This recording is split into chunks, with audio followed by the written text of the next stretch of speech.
Hello, everyone. Hello, everybody. Welcome to Ask a Reporter for another week.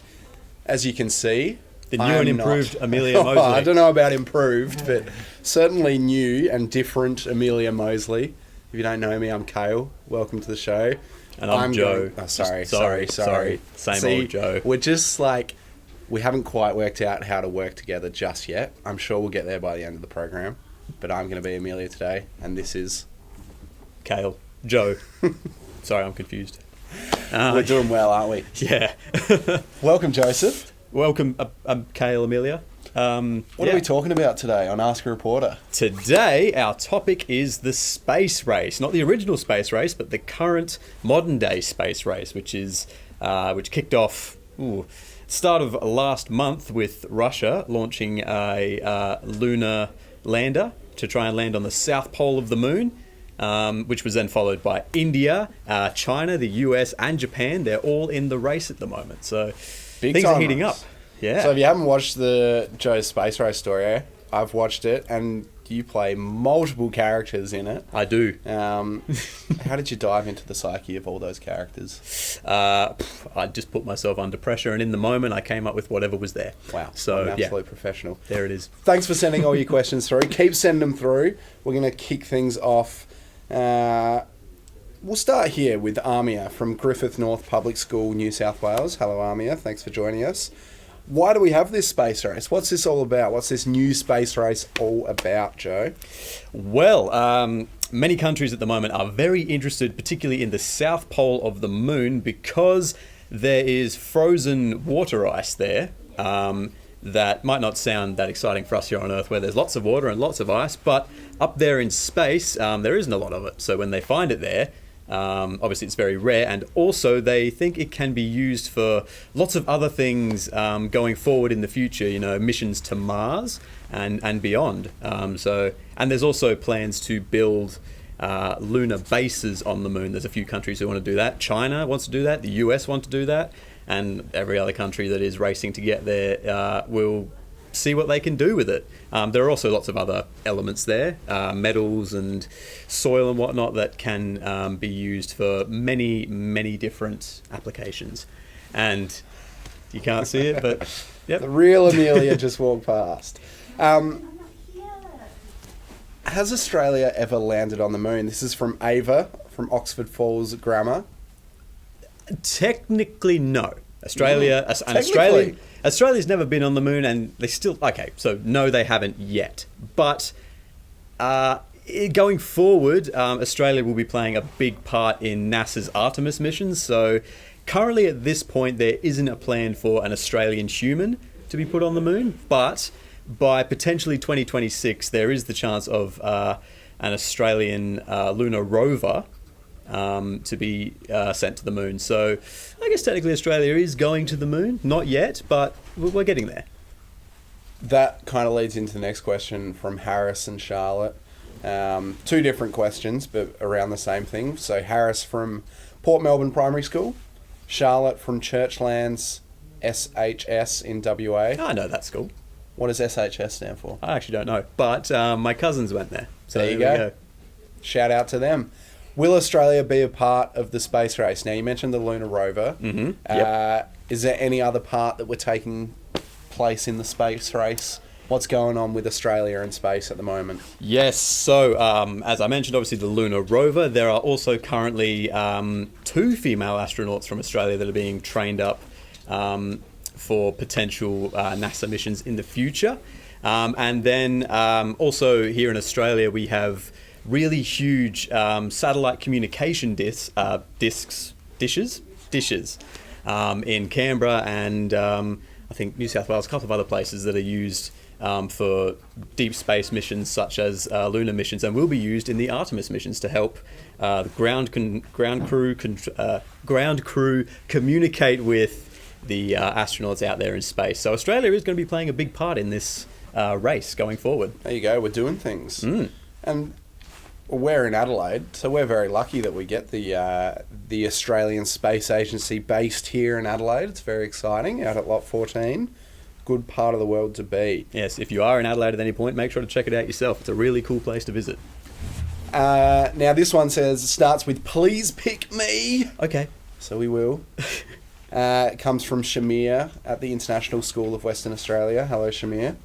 Will this new space race cause more space junk to orbit the Earth? And if so, what can space agencies do to prevent it? You've done quite a few space junk stories, haven't you, Joseph? I've done one or two space junk stories, yeah. And you know what? When I was actually doing this story, I didn't really think about the space junk side of it. But ultimately, yeah, it definitely could.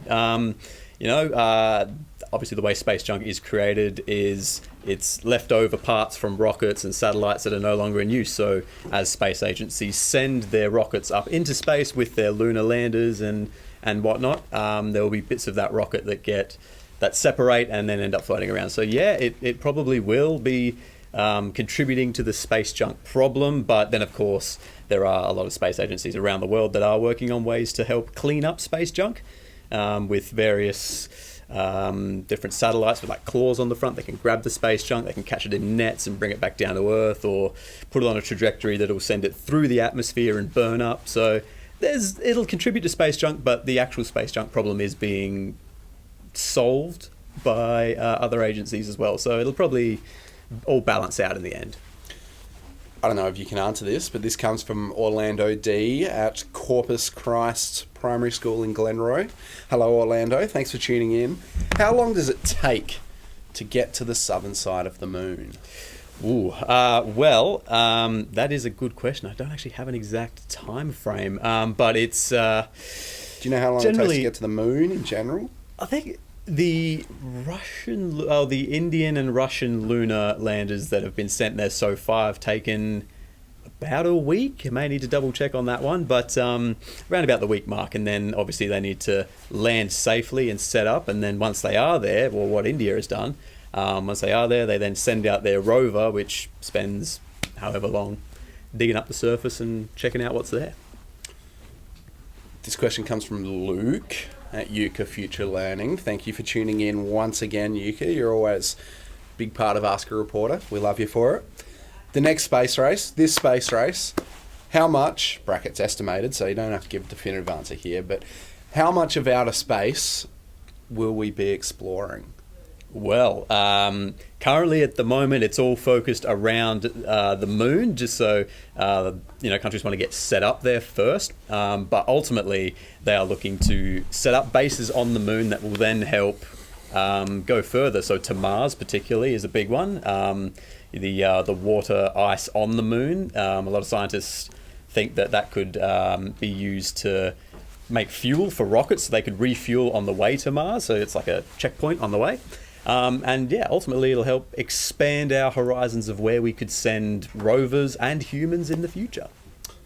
It's very exciting, yeah. So the moon is becoming like this launching pad into the galaxy. Yeah, it's like the hub of intergalactic activity. I think that's what countries want it to be, and yeah. This is another one from Charlotte at Churchlands SHS in WA. Has Australia ever sent astronauts? Well, she says to the moon. Which we've answered. No, no Aussies being on the moon. But has Australia ever sent astronauts, or has an Australian ever been into space? Yes, I believe so. I believe there have been 4 Australian astronauts in total. Mostly just up to the ISS and doing bits and pieces around there. So nothing that far afield yet. But, potentially in the future there could be Australian astronauts on the moon and beyond. At the moment, just up to the ISS. How much money will this space race be expected to cost? Do you know how much money's being pumped in to these programs? This is Shamir again from International School of Western Australia. I don't have an exact figure, but, countries are spending hundreds of millions, even billions of dollars on developing their lunar landers and their lunar programs, and then actually getting there. Once you're there, it then continues to cost money from there. And going forward, I think this is going to be a multi-billion dollar excursion, essentially. So Yeah, I think that too has also raised a lot of questions on some countries, should they be spending all that money on that certain thing, or should they be focusing on something else? But it is costing a lot of money. It will continue to cost a lot of money. Expect it to be in the multi-billions. This comes from Dominic. Caringbah North Public School. Was the 1969 moon landing real? Yes. Yes, it was. I mean, as far as I'm aware, yeah. No, it was. There we go. I don't think there's any reason to believe otherwise. Answer. Context to that, there's a bit of a conspiracy theory that the moon landing wasn't real. It absolutely was. So there you go. You've got your answer. Keep sending your questions through. We've got a few questions rolling in at the moment. You might have mentioned it before. This is from Macaulay at Ararat West Primary School. Thank you, Macaulay. What metals do we think is on the moon? Is there metals on the moon that we're trying to get to? Yeah, there are. There's lots of different metals and elements that, of course, once they set up the base, they want to start mining these materials and using those for different things on the moon and also bringing them back to Earth. So at the moment, there's things like there's titanium, there's I'm blanking now on all the metals there, but actually the Indian rover has just discovered sulfur as well, which is found in abundance down here on Earth in things like soil and stuff like that. So that also suggests that there's a lot of water on the moon as well. So there's lots of different elements that people want to dig up and use for varying things. But yeah. Sorry, I lost track of that in the end. My brain just went numb. There's also, I did a story on space a little while ago. Mine was on who owns space and kind of who gets to keep what they find. Essentially, no one owns space at the moment. It's free reign. It's free reign, yeah. But there's also, they talk about asteroids. They want to go from the moon and land on asteroids and mine asteroids with billions and trillions dollars worth of resources. So very, very rich people are very, very excited about what space can hold for them. Yeah, and that's another part of this whole space race thing is people, they want to get to the South Pole first and essentially claim it as their own. Some countries would want to claim it as their own and not let anyone else there. Others would want to claim it for everybody. So yeah, part of the race is whoever gets there first is, first in, best dressed. How long do you think it's going to be? This is Oliver from Chittaway Bay Public School. Hello, Oliver. How long do you think it will be until we can travel to the moon for a holiday? Ooh, that's a good question. I think I believe it's probably sooner than we might expect. I know space holidays have been sort of growing in. The idea of it's been growing in popularity more over the past few years with like the Virgin Galactic going to the edge of space and what's the other one? Blue Origin also doing that. Once humans are set up on the moon and, it's proven that we can do it, then I'm sure that's going to open the floodgates for it. But I don't think there's a set date for, space holidays, but it could be sometime before the end of the century. Would you go to the moon for a holiday? I think, I would like to. I'd hate to think what it would cost. I imagine it would be very expensive. Very expensive. It'd be a very luxury resort, I'm sure. I'd love to. It'd be great. This is from Lily at Bishop Druitt College. Is Joe with NASA? No. Are you a NASA spy? No, of course not. You might have uncovered him, Lily. No, I am not with NASA, unfortunately. Yeah. Not to say I don't like my job here. My job at BTN is perfectly fine. Do you reckon we'll... I mean that. Ben's tuning in back there. Our boss is tuning in. Hi, BTN. This is Evelyn, Yolla District School, Tasmania. Hi, BTN. I'm a huge fan. Thank you. We're a huge fan of you. We're a huge fan of all of you who tune in. I think the stuff you talk about is so cool. I agree. I think so too. So here's my question. Could we eventually be able to live on the moon? Yeah. Definitely. That's the plan that, as I said before, China and the US particularly are racing for, to build a base on the moon and have humans there living, breathing, mining, doing all that good stuff. So, yeah, I think it's entirely possible. again, I don't know if there's going to be many people living on the moon because I'm sure it's going to be a very expensive exercise to do it. In the next few years, one of the big things, I did another story on space food. People are trying to come up with innovative solutions to have food on the moon, because it's obviously really hard to transport food from down here to up there. So you got to come up with ways of growing food, and being sustainable. Water is a big one, obviously. So lots of things that countries are trying to work out at the moment, and scientists are trying to work out what to do. Yeah, absolutely. And the thing with water is that you can't just really take it up there in any sufficient quantity, because water is very heavy, and it would take up far too many resources to actually get it there in the first place. So that's why countries are hoping that there is as much water on the moon as they think there is. This one comes from Jensen at UK Future Learning. Why has it taken so long since the last time for humans to return to the moon? Ooh, that's it's a good question. I think there's a lot of politics involved in that, but I think it's mostly just been a kind of priorities thing. Different governments haven't really had the priority of going to the moon. There hasn't really been any incentive for them to go to the moon, but recently with expanding space programs and the discovery of more water on the moon, I think that's incentivized countries to want to get there and mine the resources and use all that. But yeah, I think it just hasn't really been a priority for a lot of years, and now it's back on the cards. That's it. It obviously costs a lot of money, so if there's no reason to go to the moon, people don't put money into investing in it. So it's back. Just rolling through the questions here. Keep sending them through. Even some other random questions if you just want to know about BCN in general. Let us know. We'll answer whatever. This is it's a Friday afternoon. I don't know if you can. Matthew, Rosalie Public School. Thank you for sending it in. Due to its darkness and having lots of deep craters, is the south pole of the moon really the hardest place to land safely? It is one of the hardest for sure. Because the dark side of the moon it's not pitch black, but it's pretty much pitch black, and obviously the uneven surface of the moon and those deep craters.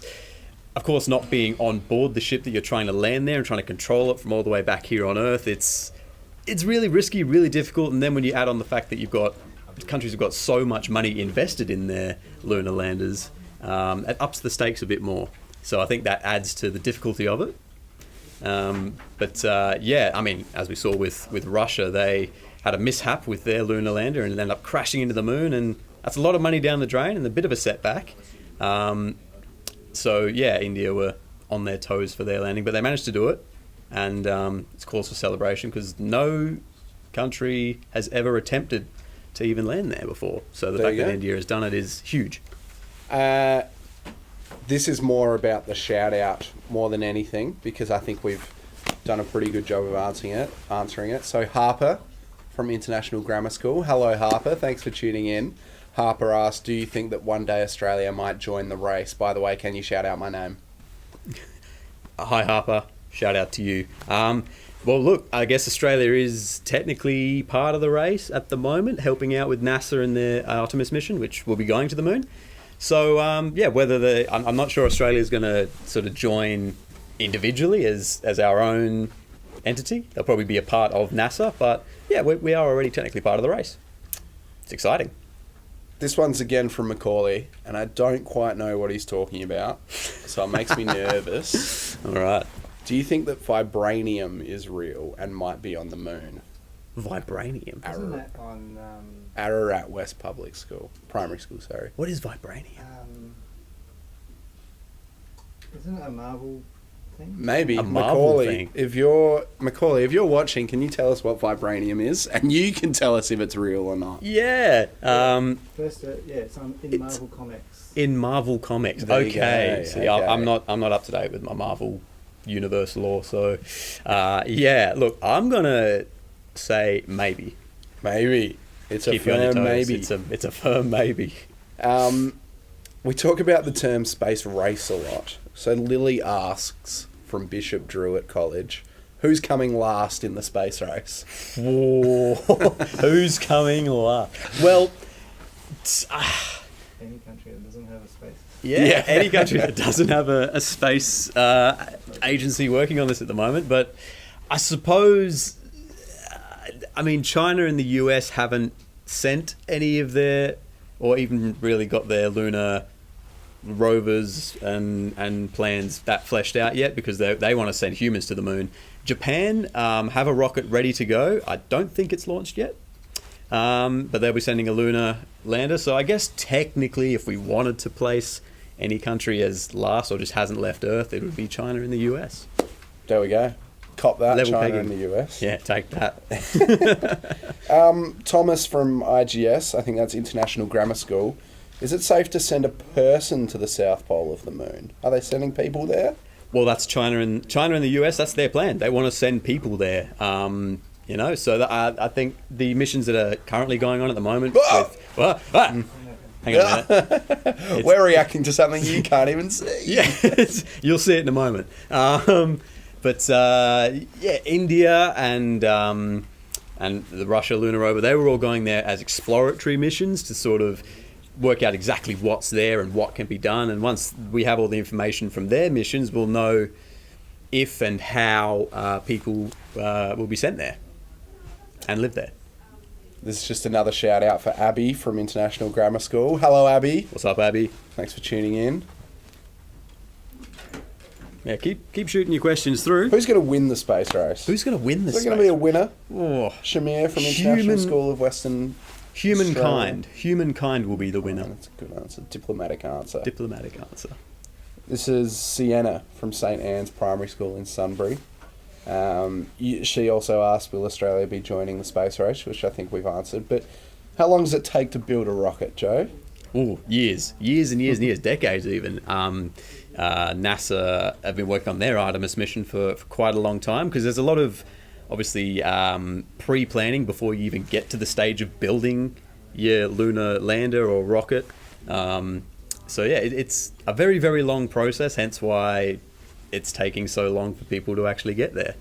But we are getting to the pointy end of that. NASA are hoping to be sending their first rocket to the moon next year. No, 2025, sorry. I keep thinking we're in 2024. 2025. 2025, there you go. Abby, we did just give you a shout out. So shout out to you again. But now you've actually asked a question. So we'll answer your question. She says, who came up with the idea of a space race? That's from International Grammar School, Abby. But I'm going to steer it more towards, what was the first space race? The first space race, yeah. The very first space race was back in the late 50s into the 60s of which country could get to the moon first and have humans step foot on the moon. And that was predominantly between the US and the Soviet Union, which we now know mostly as Russia. So I think in the end, Russia did actually get there first with a lander to space. Oh, yeah. They got to the moon first as a lander, but the US put humans on the moon first. Well, Russia kind of did everything. They did. First, except for land a human on the moon, and then that seems to be the crowning moment. Because, Russia had the first person in space in Yuri Gagarin. Mm-hmm. They had the first module going to space. Yep. I forget the name of that one. I can't remember it either. Sputnik, of course. Oh, yes. Yeah, it was Sputnik, yeah. They had the first animal into space. First dog into space was Laika, the dog. He's a very knowledgeable man, this Caleb, isn't he? I've done a few space stories in my time. Stories. Yeah. But then, they weren't able to get a person on the moon. So there you go. Well, not before the US. Actually, not at all. I don't think they've had a... No, they haven't. No, I don't think anyone besides the US citizen has been on the moon. Will America be next to the moon? Well, we're getting there, aren't we? That's Barnabas. I'm going to do a few shout-outs because we're almost running out of time. And I'm almost running out of questions here. So let's go back to the start. And we'll say... I don't know if Amelia's done this with you before, and you have to say hello in different languages. Have you done that? Many different variations of hello. We'll give it a go. Yeah, I generally run out after about 3, so let's see how we go. We'll see how we go. All right. This is Aaliyah from Our Lady Help of Christian School. G'day, Aaliyah. Good start. It's good. In fact, let's do all of them. Aaliyah, Emma, and Andy. You can all be a g'day, or do I have There to we do go. one? No, Okay, that's all g'day, fine. all They can g'day. be g'days. Yep, There we go. We got the moon behind us now. there it is. Georgia from Springfield Lakes State School. Hello, Georgia. That was a very basic one. I'm sorry. Couple of basic ones in a row. That's all right. Andrew, homeschooled. Hi, Andrew. 3 basic ones in Three a row. basic That's all ones. right. We're getting there. Jessica from Miles Franklin Public School. Primary school, maybe. How you doing, Jessica? Is Okay. how you doing count? Yeah, sure. Yeah. Izzy from Australian Christian College. What's up, Izzy? What's up? All There right, we now go. we're getting cool. Yep. Danica from Cherrybrook Primary School in Sydney. Howdy. There's a new one. Yeah. Emily and Molly and 6F from Aspendale Primary School. What's crack-a-lackin'? Ah. I'm bringing that one out from the. From the Amal days. Yes, if you remember Amal from last year, that was her saying. So. Zara, Our Lady of Fatima Primary School, Carinbar. He's gone. Ciao. Ciao. That can Ciao. be both. Hey, I'm All Italian. right, I'm I'll going to do say some that. quick ones before we finish off. Thanks everyone for joining us. Once again, I've been Kyle. He's been Joe. Still Together am. we've been talking about... The space race, the current space race. There we go. All right, Izzy, St. Thomas, hello. Danica, we said hello. Crystal Cho, Linfield Learning Village, hello. Sienna, St. Anne's Primary School, Sunbury. Nalani, Viewbank Primary School. Bo, Hazelbrook Public School. Sienna, we already said you. Harper, I think I already said you. Atticus, International Grammar School. Bo, Havelbrook, blah, blah, blah, blah, blah. That's all the shout-outs and all the questions we've got. Thank you all for tuning in. We'll see you next time. We will see you next week. Next Well, week, maybe in not us, fact. but someone will. Someone else. Yes. Maybe Amelia will be back then. Hopefully. Farewell. See ya.